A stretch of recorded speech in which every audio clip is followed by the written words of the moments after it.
Alright, today's lesson should be a pretty easy one, and I'm not sure what you covered last year, those of you that learned limits last year, but it might be one you've already learned before. What we're going to do is we're going to look at what happens to limits at infinity. In other words, we're going to look especially at horizontal asymptotes and something called slant asymptotes. So, to start off though, I know not everybody would have necessarily learned these yet.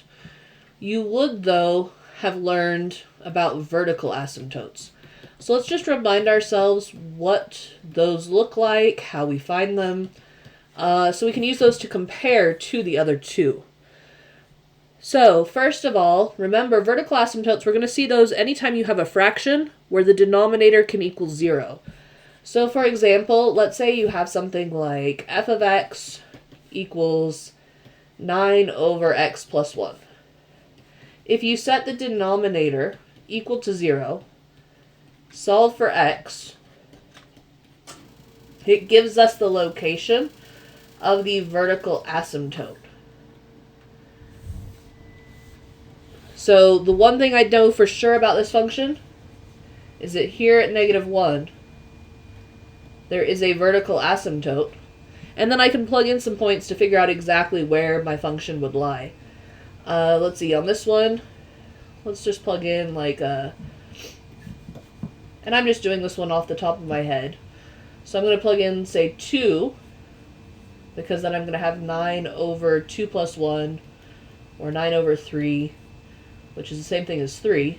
So over here, at 2, I'm going to get 3.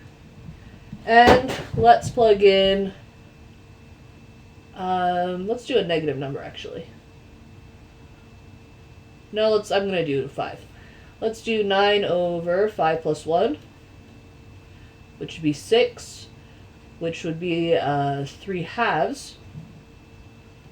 So 1, 2, 3, 4, 5. 3 halves would be the same thing as 1.5. I can see I've got this trend here. Oops, missed the line. Let's fix that. And that means I can probably expect the other side to be here, and I'm just guesstimating because of how rational functions operate. But what we're going to do today is we're going to focus on what happens as my x's get bigger and bigger and bigger, not where does the y not exist. So, to do that, it's actually a really easy trick. Where again, we're going to be looking at rational functions, but I'm going to give us a new rational function. Let's do something like y equals 2x minus 3 over 4x plus 8, let's say. Just making up a problem on the spot. So, first of all, we are going to be using limits. It was right in the lesson's title, so you shouldn't be surprised. We're going to take the limit as x approaches infinity of our equation, and we're going to analyze what's going to happen. Now, obviously, if you were to plug in infinity here, we'd have 2 times infinity minus 3, which would give us an infinity. If we could treat infinity like an actual number, I'm pretending for a minute like we can. Here we would have 4 times infinity plus 8, which ultimately would still be infinity. And that really doesn't equal anything specific. I can't just cancel out my infinities. It's not how it works. So I can use a trick to get around this. And this trick might not make sense at first, but I want you to follow along as we go, and we'll do a couple examples, and I'll try to explain it as best as I can. So we're going to have 2x minus 3, and notice I'm actually leaving some space here on purpose, 4x plus 8. What I want you to do is I want you to look specifically at the biggest x in the denominator. I want you to, I guess I didn't need to leave space because I'm going to write it over here instead. I want you to multiply top and bottom by 1 over x to that biggest denominator. When I do that, we're going to get 2x over x minus 3 over x. We're going to get 4x over x plus 8 over x. And I'm going to simplify where I can. So I get 2 minus, this 3 over x won't simplify. And here I get 4 plus, and then this 8 over x won't simplify. Now I want you to think, what happens when you plug really, really big numbers into the bottom of fractions? So, I mean, just a little side note, like let's say we have 1 over x. And I have my table, and I'm thinking, what happens if I do like 1 versus 10 versus 100 versus 1000? 1 over 1 would be 1. 1 over 10 would be 0.1. 1 over 100 would be 0.01. 1 over 1000 would be 0.001. Like, what's your y value going towards? Should be obvious, hopefully. And of course, if you graph it, you can be more sure about this. But it should be obvious that this is going towards 0. Because 3 divided by bigger and bigger and bigger numbers, eventually that 3 doesn't even matter anymore. If you have 3 cookies and you're dividing it among, I mean, think about the Cookie Monster example, but a little different. If you have a Siri, you know what I'm talking about probably. If you have 3 cookies and you're going to divide it by 5 people, versus dividing it by 10 people, versus dividing it by 100 people, versus dividing it by 10,000 people, in the end, really the amount of cookie each person gets just doesn't even matter if you're dividing it by that many people. That's the idea that I'm using here to get rid of these terms. As I get ready to plug in this concept, not a number, but we're going to treat it like a number, this concept of infinity. And look how easily that then gets rid of all my x's. I'm now left with the limit as x approaches infinity of 2 over 4, which is just 1/2. And so, let me pull up Desmos. I don't have it up yet. And let's prove that to you. I'm just doing this on the other screen to make sure I get the equation written down right. 2x minus 3 all over 4x plus 8.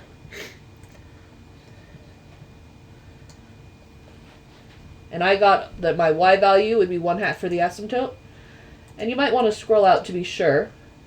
And you might want to put in the equation line 1 equals 1/2, or y equals 1/2. And let's see, you scrolled out. I always hate the scroll out feature though, I forget about that. Let's say that's like from negative 6 is alright, to like 5. You see there? Lines up. I can scroll on forever and ever and ever. These 2 points will get closer and closer and closer to each other, these 2 lines. And on the calculator, it will look like they're identical. But in real life, it is an asymptote. In real life, they're not going to be equaling the same exact value. Alright, so let's do another one that looks like that. And then let's do some that look a little bit different. I'm especially excited about the slant asymptotes, because this probably is the first time you've seen them. Although, I could see the possibility, if you learned this lesson last year, that maybe you would have learned it in one of your other classes as well. So let's do one like this.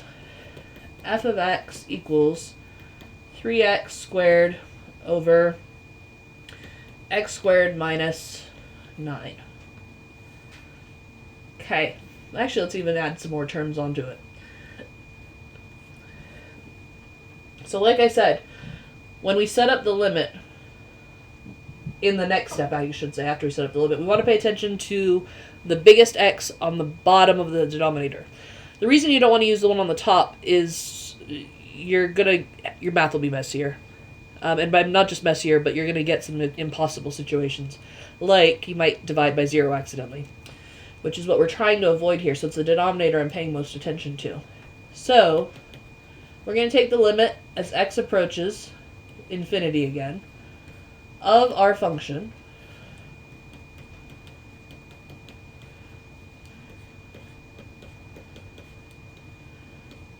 And we're going to do it according to the x squared this time, not just the x. You're going to distribute that 1 over x squared through your function on top and on bottom. So I get 3x squared over x squared. I get x squared over x squared. I do think it is worthwhile to show these as separate terms. I personally, with what we're doing here, I wouldn't do the whole quadratic on the bottom with just one single x squared on the bottom of that. Alright, and then go through and cancel what you can. So here both of them cancel. Here both cancel and we get the number 1. Here one of them will cancel. And then here, of course, nothing cancels. So we get the limit as x approaches infinity of 3 over 1 minus 9 over x minus 4 over x squared.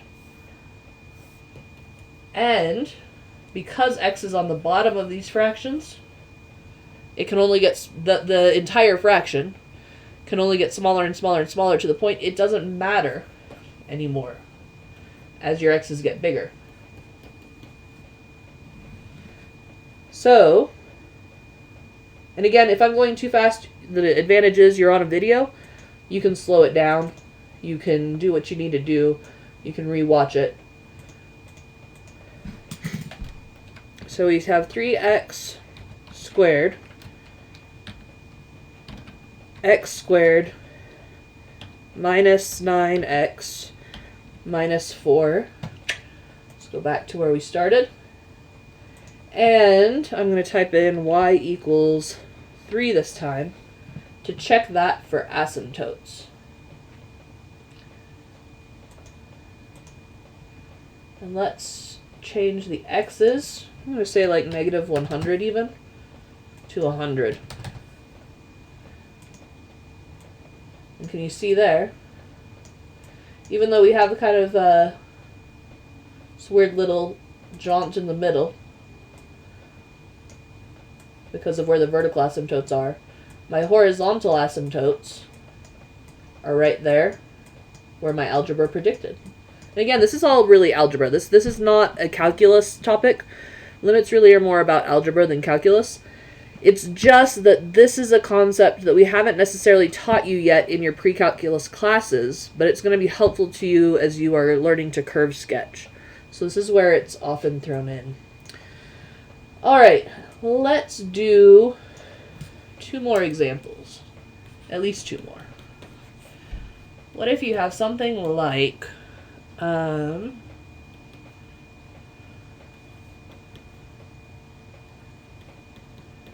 this. First of all, I want to bring it up just because when you have an easier problem, sometimes people kind of freak out about that. You don't even have to do anything to modify this. X is already on the bottom. It's going to go away. Your answer there would be 7. Check it in the calculator if you don't believe me. But now let's talk about the ones I think are more interesting. Let's do one like this.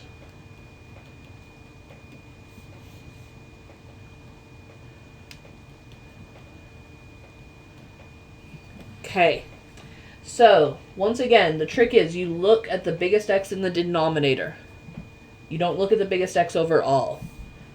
We're going to take the limit as x approaches infinity of this quantity times 1 over just x, because x is the biggest, x to the first power is the biggest x on the denominator. When we do that, we're going to get the limit as x approaches infinity of 7x squared over x minus 9x over x plus 3 over x all over 2x over x minus 5 over x. One of these will cancel with that. Both of these will cancel here. And both of these will cancel here. So I'm going to be left with still the limit as x approaches infinity of 7x minus 9 plus 3 over x all over 2 minus 5 over x. Now I know that this is going to feel like cheating, and it kind of is. These that we've been canceling out, we're going to cancel out.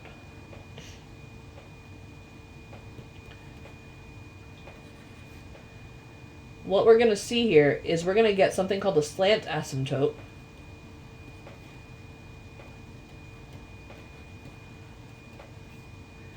That's going to follow not just y equals a number for a vertical asymptote, or x equals, or sorry, for a horizontal asymptote, or if x equals a number for a vertical asymptote, but we're going to get something that's kind of in between.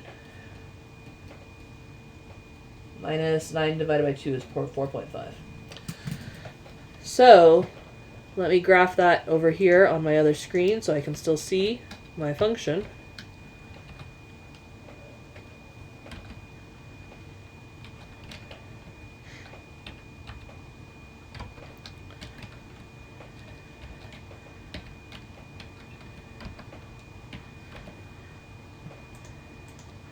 And I'm going to graph my slant asymptote as well.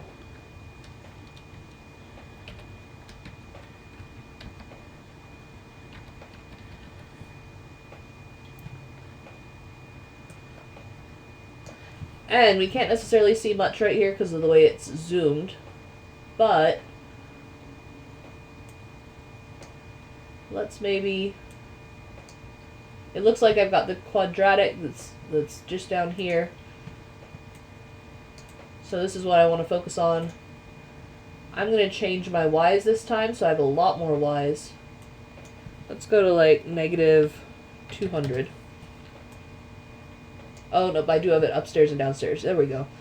And you see here, as we go in each direction, we get an asymptote, but it's, again, I don't know personally what, especially if you had Math 3 honors, if you learned this last year, but that's the only place I can think of where you even maybe would have learned this. I do expect it to be new to at least several of you. We're going to get the slant asymptote where as our x's go towards negative infinity or positive infinity, it gets closer and closer to this line of y equals 1/2 x. This is just this linear y equals mx plus b situation. Now what is fun about this, and I encourage you to play with it, is this trick can show asymptotes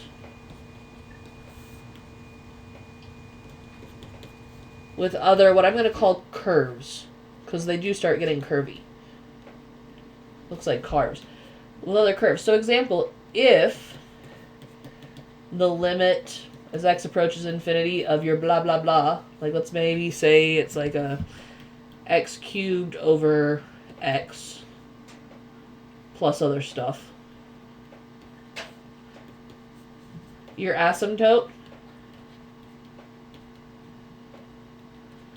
will be a quadratic. If it's going to be something like x to the 4th divided by x, you'll get a cubic. You don't really have to worry about running into problems like that. It's just interesting to look at. So make up some of your own problems. Give it a try, and then of course you'll need to zoom out a lot. And of course, if you just zoom in, zoom out, and use this feature, sometimes it's kind of hard to tell what's going on. You will want to use the toolbar to have a little more control where you can change your x's or your y's and just focus on that. Alright, so there is one more that I do want to do just because I don't want you to get tripped up by it. It's not very difficult, but that's what happens if we throw a square root in there somewhere.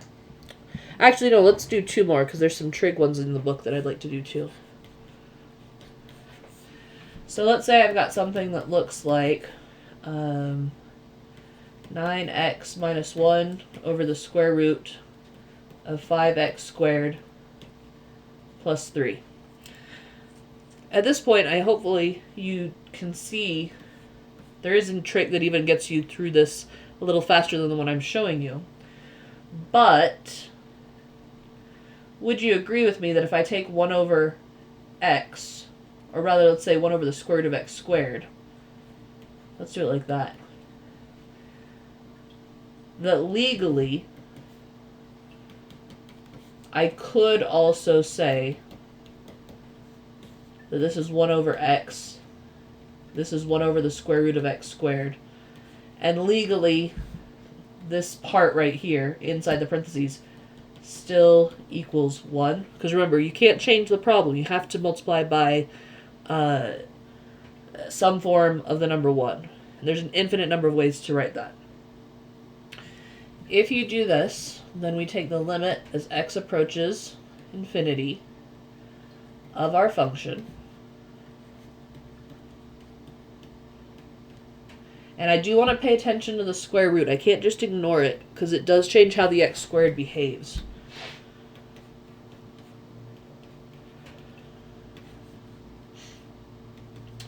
So you distribute this through.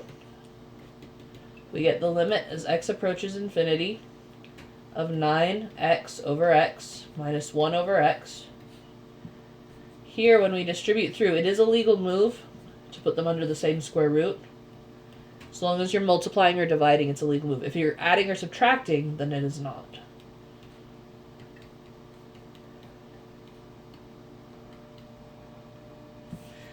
Simplify where you can.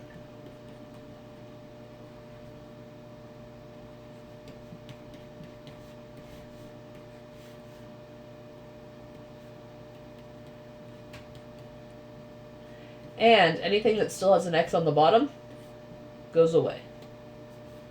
So I get 9 over the square root of 5. Y equals 9 over the square root of 5 would be my horizontal asymptote.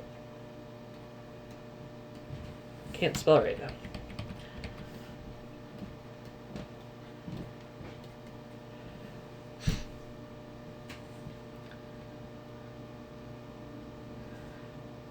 And the last one I want to do is one with trig. If we're going to take the limit of sine versus the limit of a sign that I am modifying. If you're taking the limit of a normal sine, think about the graph. Starts at 0, 0, oscillates, oscillates, oscillates, oscillates, oscillates. We're looking for, when we look for limits, we're looking for the value that it's going towards and not then moving away from. It has to be going towards this value. So here, because it's oscillating the same way over and over and over again, this limit actually does not exist because it's not going towards a single y value. It just goes back and forth and back and forth and back and forth. On the top though, or on the bottom example, we have this one that just goes back and forth where it stays between 1 and -1. And then we have this thing on the bottom that as it gets bigger and bigger and bigger and bigger, it's going to slowly disappear, or it's going to make the fraction itself disappear. So this is one that you could use the squeeze theorem on, which we covered forever ago. Because we know that sine is always, its y values stay between -1 and 1. So therefore, sine of x, by the same rationale, has to stay between -1 over x and 1 over x. And I should put equals here because they can equal each other, because sine does go all the way from -1 to 1. And if you think about it, the limit of -1 over x as x approaches infinity, it's already set up in its fractional form, it goes away. And the limit as x approaches infinity of the positive 1 over x has the exact same situation. It goes away. So, if those are the limits, then we can stand to reason that the limit as x approaches infinity of sine of x over x would be somewhere between these other two limits. So therefore it itself must equal 0. So I want to bring that one up especially because on the AP Calculus test, there are times where you're going to have to logic your way through the problem. You're going to have to logic your way through, okay, maybe I don't know this exact problem yet, maybe I haven't seen this exact problem yet, but you're going to want to use other pieces of information that you'd already know, and leaning on what the graph does for each part of the problem can be a helpful way to do that. Alright, so your homework is on Canvas. If you have any questions, just let me know. I'll do what I can to help you out.